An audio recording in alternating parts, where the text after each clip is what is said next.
सुना हुकूमत किसको कहते? हजरत उमर गुजर रहे, फजर की नमाज के बाद 2 गलियां रह गई हैं, आज पूरा नहीं हो सका आपका दौरा। एक छप्पर है छोटा सा, बूढ़ी अम्मा बैठी है, उमर फारूक गुजरने लगे, बूढ़ी को परेशान देखा, अम्मा जी इजाजत हो तो अंदर आ जाऊं? बूढ़ी कहने लगी चल दौड़ जा, अपना काम कर, क्यों इजाजत दूं? तेरी मेहरबानी अम्मा, आने दो। क्या दौड़ जा? तेरी मेहरबानी अम्मा, गुजारिश है, चलो आ जाओ।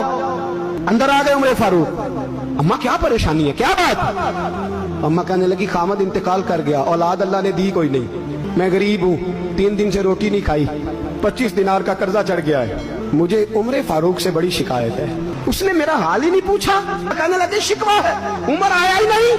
तो उमर कहने लगे अम्मा उमर को क्या पता कि तू इस हाल में है? कहती है नहीं पता उमर को, तो उमर से कहो छोड़ दे हुकूमत, उसके हवाले करे जो खबर रख सकता है। हजरत सैयदना नाफे फरमाते हैं जिसके सामने किसरा और रूम के बादशाह कांपा करते थे, मैंने उस उमर को बूढ़ी अम्मा के सामने कांपते हुए देखा। राशा तारी है उमर फारूक का। दौड़े गए, 25 दिनार लाए, राशन रख के लाए, रोटियां पकाई, बूढ़ी अम्मा को खिलाई, कहने लगे अम्मा 25 दिनार ले ले और चल, गलती हो गई, उमर को माफ कर दे। अम्मा बोली, बोल के कहने लगी मैं नहीं माफ करती, एक दफा कब्र में जा लेने दे, मेरे रसूल आएंगे तो मैं उमर की शिकायत करूं। अमीरुल मोमिनीन होके उमर फारूक अम्मा के कदमों में बैठ गए, कहने लगे अम्मा उमर कमजोर है, हुजूर का